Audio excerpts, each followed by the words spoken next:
뭐 전두환 대통령이 군사 쿠데타와 그 5.18만 빼면 잘못한 부분이 이제 그런 부분이 있지만 그야말로 정치는 잘했다고 얘기하는 분들이 많습니다.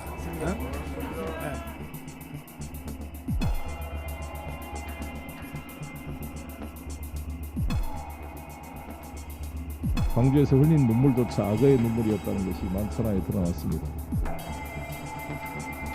호남 평해와 국민을 우롱하는 망나니적 망언에 대해 즉각 사죄하고 후보직 사퇴를 촉구한다. 전두환 정권은 독재 정권입니다. 그때 정치가 있었습니까? 일단 그걸 빼면 정치는 잘했다라는 게 말이 안 되는 게 그걸 빼면 대통령이 될 수가 없었잖아요.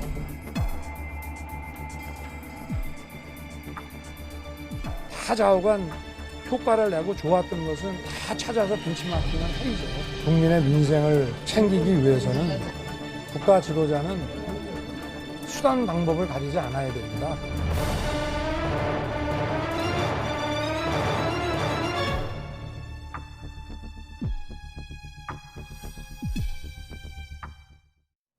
지금 물러서지 않고 있다는 자막이 있는데 보셨는지 모르겠습니다만 저희가 앞서 광주 시민들 분위기를 전화로 좀 들어봤거든요.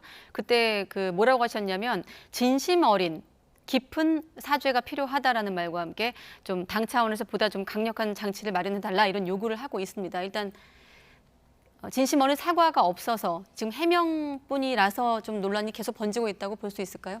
저는 뭐 사과의 문제를 떠나서 네. 이 발언 자체가 가지고 있는 본질의 문제가 있기 때문에 저는 논란이 오래 간다고 생각해요. 네. 사실은 이제 이준석 당대표가 지난번에 광주를 찾았을 때 이런 얘기를 했어요. 다시는 광주 시민들의 가슴을 아프게 하는 일이 없을 거라고 얘기를 했습니다. 그런데 2021년 대통령 후보의 입에서 이런 얘기가 나오니까 이거는 단순하게 뭐 여의도 문법, 뭐 용어, 여의도에서의 어떤 정치적인 용어의 사용 문제 이런 문제가 아닌 거죠. 네. 역사 인식의 문제이고 정치관의 문제로서 받아들여지는 겁니다. 이제까지 수많은 일일 일망언이라고 말실수들을 했지만 그거는 있을 수도 있다고 칩니다. 그런데 이 발언은 도저히 있을래야 있을 수 없는 발언이다. 그리고 해명이 저는 더 큰 문제라고 봐요. 오히려. 해명이 아까도 나왔지만 수단과 방법, 일자리를 위해서라면 자신은 수단과 방법을 가리지 않겠다라고 얘기를 했어요. 민생을 위해서라면? 그렇죠. 네. 그런데 수단과 방법을 가려야 됩니다. 왜 우리가 선진국이 되려고 했습니까? 이제까지 60, 70년대 왜 그 고생하면서 80년대 민주화하면서 왜 선진국이 되려고 했나요? 수단과 방법을 가려가면서 우리가 같이 살아가려고 선진국이 된 겁니다. 옛날에 일자리 만든다고 독재했죠. 노동자들의 노동 3권을 탄압했습니다. 민주주의를 탄압했습니다. 그리고 다시 또 민주주의를 잃었어요. 그러면서 국민들이 다짐한 게 선진국이 되면 수단과 방법, 왜 정의를 얘기하고 왜 공정을 얘기합니까? 수단과 방법을 고려를 해가지고 국민들의 최대의 합의를 이끌어내는 것들이 지금 2021년 이 시대의 화두인데 어떻게 수단과 방법을 가리지 않고 그러면 히틀러나 스탈린의 방법도 벤치마킹 할 겁니까?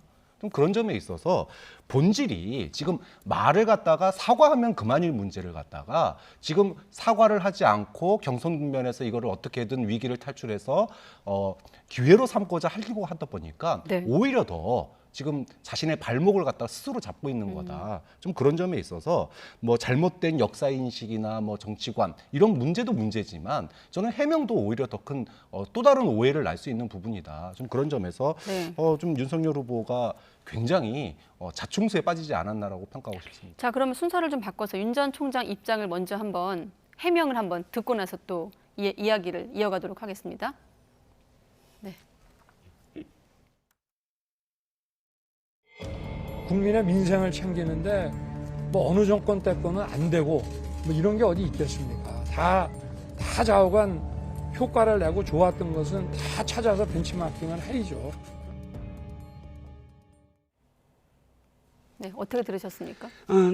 이게 제가 좀 말을 조심해야 될 것 같긴 하지만 네. 교수님 마지막 말씀부터 제가 할게요. 히틀러를 예를 드셨습니다. 그런데 독일이요, 우리 전 세계에서 반려동물과 관련된 가장 그 앞선 선진적인 그런 법을 갖고 있습니다. 그래서 모두 다 벤치마킹을 해요. 그런데 그 법이 어디서 생겼냐면 히틀러가 만들었습니다. 그렇다면 히틀러가 만들었다고 해서 그 반려동물법을 벤치마킹하면 안 되는 그런 논리로 지금 사실은 받아들이고요. 두 번째, 저는 전두환을 만약 찬양했다면 저도 역시 분노를 느낄 겁니다. 저는 전두환은 찬양돼서는 안 될 사람이고 있어서는 안 될 정권이라고 생각을 해요. 그런데 지금 이 윤석열 후보의 행보를 한번 보시죠. 5.18과 관련해서 어떤 행보를 보였냐면, 물론 너무 많이 알려졌지만 대학교 때 무슨 전두환에 대해서 사형을 구형했다? 그건 뭐 대학생이었으니까 치기 어린 어떤 행동이다라고 치부하면 되는데,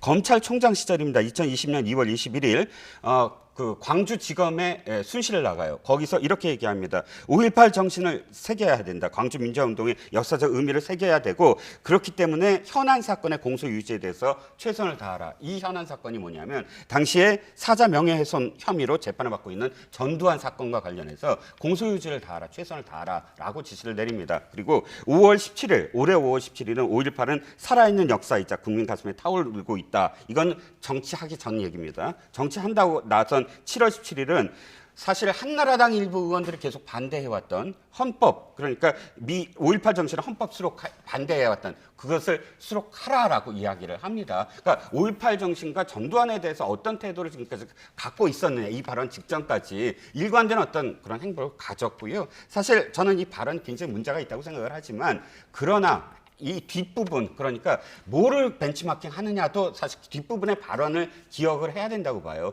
김재익 경제수석에게 경제를 맡긴 것은 잘했다라는 얘기거든요. 당시 김재익 수석은 물가 상승률이 28%였던 80년도에서 82년도에 7%로 줄였고요. 경제적인 부분에서는 지금 경제기획원부터 시작을 해서 재경부에서 모든 사람들이 다 칭송하는 사람이에요. 그러니까 그런데 이 평론가님, 사람은- 제가 좀 시간을 좀 줄여야 되기 때문에 말을 끊어 일단 죄송한데 예. 그 과거의 어떤 그 행보를 통해서 지금의 어떤 발언을 좀 총괄적으로 봐야 된다, 전체를 봐야 된다, 이런 말씀이신 것 같은데. 아니, 그 말은 사실 오해가 생길 수 있는 발언이에요. 하지만 그럼에도 불구하고 이 사람이 전두환을 찬양했다라고 그냥 등식으로 하기에는 좀 오해의 여지가 있다는 것입니다. 다시 한번 그 발언을 전해드리면, 전두환 대통령이 군사 쿠데타와 5.18만 빼면 잘못한 그런 부분이 있지만 그야말로 정치는 잘했다고 얘기하는 분들이 많습니다가 정확한 표현이거든요. 그리고 그 다음에 얘기는 네. 김재익 경제수석을 얘기해요. 그러니까 뭘 잘했느냐, 그냥 정치를 다 잘했다는 게 아니라 인사 문제를 얘기합니다. 그 다음 발언이에요, 바로. 네. 인사를 잘했는데 김재익 경제수석을 임명하면서 경제는 임자가 다 해라고 맡긴 부분이 잘했다는 것이거든요. 다 잘했다는 것이 아니라. 대학생 윤석열이나 검사 윤석열을 우리가 평가하는 게 아닙니다. 정치인 윤석열을 평가하는 거예요. 자, 그럼 정치인으로서의 윤석열, 설사 윤석열 후보가 정말로 선의를 가지고 얘기를 했다손 치더라도 저는 문제가 있다고 보는 거예요. 왜 이렇게 자꾸 극단적인 비유를 드는 겁니까? 120시간도 그렇고, 그 다음에 전두환도 정치 잘했다라고 하는 얘기가 굉장히 극단적이라는 거예요. 그 다음에 아까도 민생을 위해서라면 수단과 방법을 가리지 않고 벤치마킹하겠다라고 얘기하는 것도 굉장히 극단적이라는 겁니다. 대통령이라고 하는 지위가 뭘 하는 자리입니까? 국민을 통합하고 균형적인 시각으로 바라봐야 되는 거예요. 그런데 모든 것들이 다 노동시간 문제도 120시간 얘기하고, 그 다음에 벤치마킹 얘기하는데 왜 꼭 전두환이 해야 되는 거예요? 다른 사람 벤치마킹 하면 안 됩니까? 그 다음에 수단과 방법 꼭 가리면서 하면 안 되는 건가요? 대통령은요, 대통령 후보로서, 정치인으로서 윤석열 후보가 이 업법 자체에도 저는 문제가 있지만 이 업법 밑에 깔려 있는 정치관의 문제가 있다는 거예요. 균형적인 시각, 합리적인 시각, 국민이 받아들일 수 있는 상식의 시각으로 접근을 해야 되는데 모든 비유가 극단적이에요. 그러면 검사로서는 극단적인 것들이 좋을지 모르겠지만 정치인으로서 윤석열은 국민들에게 어떻게 균형적인 시각과 국민 화합을 이끌어낼지에 대한 방법론을 여기서 어떻게 찾을 수 있냐는 겁니다. 그런 점에서 저는 이 윤석열 후보의 이 소위 그 많은 비유들, 논란들이 대통령, 정치인으로서의 윤석열의 문제가 있기 때문에 논란이 끊이지 않는다라고 얘기하고 싶은 겁니다. 네. 그러니까 이제 다시 돌아가면 네. 저도 공유하는 부분이 여의도 문법에 다시 돌아가면 그러니까 120시간도 민주노총 얘기도 나중에 할 수 있겠지만 지금 정규직들이 갖고 있는 것들을 어떻게 비정규직과 나눠야 되느냐가 바로 그 스웨덴이라든지 북유럽의 지금 사회민주주의의 근간이 된 것이거든요. 갑작스럽게 사회민주주의가 된 것이 아니라 지금 많은 기득권을 갖고 있는 노조가 그 이 사회 이 협약을 한 겁니다. 자기네들이 다 양보를 한 거예요. 그런 부분에서 저 정규직과 비정규직이 함께 하려면 비정규직의 연봉을 높여야 된다. 이 말이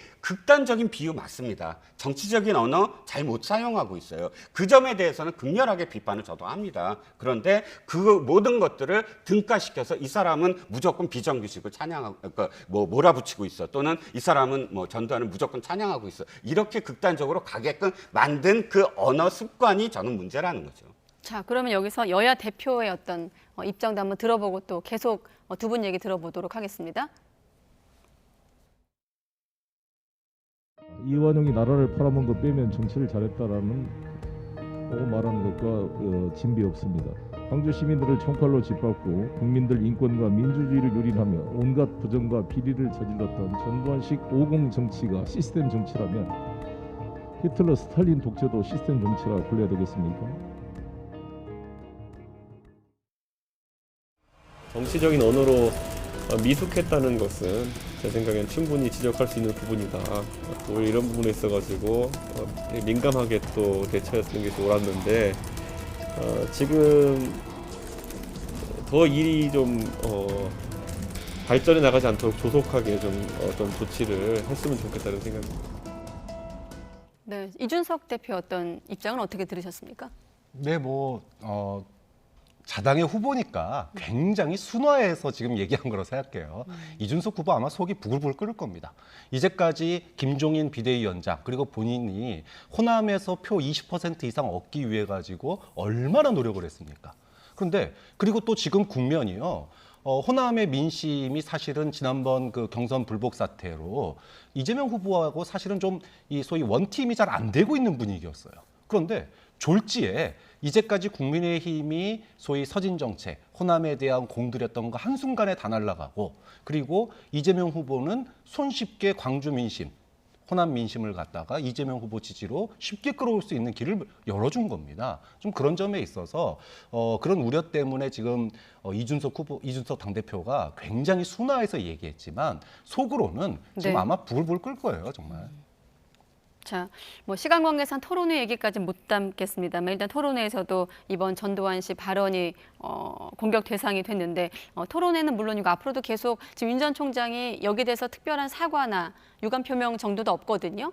그러면 평론가님께서는 지금 이번 발언 논란에 대해서 윤 전 총장이 앞으로 어떻게 대응해야 한다고 보십니까? 일단 윤 전 총장 캠프에서는 이렇게 생각을 하는 것 같아요. 지금 그 오해를 불러일으킨 것에 대해서 사실은 그 최대한이 뭐냐면 광주에 가서 내 진은 이렇다라고 네. 자기의 어떤 진을 구하고 거기에 대해서 위로하는 그런 그 행보를 보인다라는 자세는 맞으나 지금 만약에 사과를 한다 그러면 자신의 말이 마치 정두환을 찬양하는 것으로 여겨질 수가 있다라는 것이거든요. 아까도 네. 말씀드렸지만 사실 송영길 대표나 민주당에서 이 발언을 갖고 굉장히 지금 비판하는데 5월 17일 날 5.18은 살아있는 역사고 국민 가슴을 타올라게 했다라는 발언 놓고도 민주당은 그때 굉장히 많이 비난했어요. 어떻게 5.18을 입에 올리느냐. 그러면 결과적으로는 5.18 절대 어떤 입장으로도 5.18은 입에 올리지 마라라고 강요하는 그런 상황이었거든요. 그렇기 때문에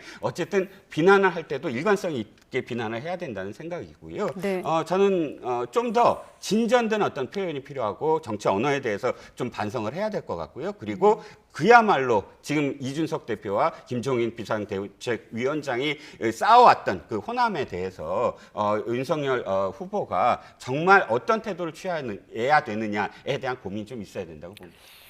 논리 부정에 대한 어떤 그거보다는 일단 광주 시민들의 좀 상처를 달래야 되지 않을까 싶은 생각이 드는데 일단 사과 입장은 아직은 거기까지는 필요 없다고 보시는 건가요? 제 입장에서는 사과라는 것이 좀 애매해요. 그러니까 유감을 표명하면서 내 진위가 그것이 아니었다라는 걸 어떻게 납득시키느냐에 달려 있지 않나 싶습니다. 네.